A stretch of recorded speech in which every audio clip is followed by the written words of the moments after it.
Mukunda Jewelry, direct factory rates, no making charges. AP మంత్రివర్గం ఈ రోజు సమావేశం జరుగుతుంది. పలు కీలక అంశాలపైన చర్చించి నిర్ణయం తీసుకునే అవకాశం కనిపిస్తోంది. ఏపీలో కూటమి ప్రభుత్వం ఏర్పడి 2 ఏళ్లు పూర్తవుతోంది. దీంతో ఈ 2 ఏళ్ల కాలంలో పాలనా తీరుపైన సమీక్ష చేయనున్నారు.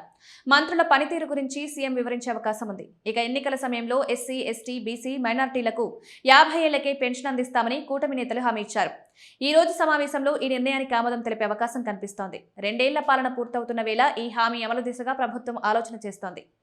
ఈ నెల 12వ తేదీ నుంచి పాఠశాలలు పునఃప్రారంభం కానున్నాయి. ఈ ఏడాది తల్లికి వందనం నిధుల విడుదలకు కేబినెట్ ఆమోదం తెలపనుంది. ఈ నెల 19న తల్లికి వందనం పథకం అమల్లో భాగంగా అర్హుల ఖాతాల్లో నిధులు జమ కానున్నాయి. ఇక అమరావతికి సంబంధించి పలు నిర్ణయాలకు ఆమోద ముద్ర వేనున్నారు. హైకోర్టు భవనాల వద్ద 547 కోట్ల రూపాయలతో మౌలిక సదుపాయాల కల్పనతో పాటు ఏపీసీఆర్డీఏ బిల్డింగ్ ట్రైబ్యునల్ ఏర్పాటుకు గ్రీన్ సిగ్నల్ ఇవ్వనున్నారు. 9 జిల్లాల పరిధిలో అమరావతి ఎకనామిక్ రీజియన్ ఆర్ఎఫ్సీకి ఏర్పాటు ఆమోదం తెలిపే అవకాశం ఉంది. సిఆర్డీఏకు సొంతంగా అగ్నిమాపక విభాగం ఏర్పాటుపై నిర్ణయం తీసుకోనున్నారు.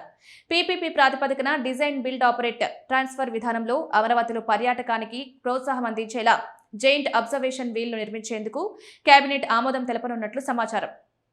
ఎల్పీఎస్ లేఅవుట్లలో వీధి పోర్ట్లు ఉంటే ఫ్లాట్లలో ఏటీఎంలు, కియోస్కులు లాంటి వివిధ మౌలిక సదుపాయాల ఏర్పాటుకు ఆమోదం తెలిపే అవకాశం ఉందని తెలుస్తోంది. సిటీ గ్యాస్ డిస్ట్రిబ్యూషన్ నెట్వర్క్ ను పీపీపీ లేదా జాయింట్ వెంచర్ విధానంలో కల్పించేందుకు ఆమోదం తెలుపనున్నారు. అధికారిక ఎజెండా తర్వాత రాష్ట్రంలో ప్రస్తుత రాజకీయ పరిణామాలు, ఎస్ఐఆర్ పైన చర్చించి మంత్రులకు సీఎం చంద్రబాబు దిశానిర్దేశం చేసే అవకాశం కనిపిస్తోంది.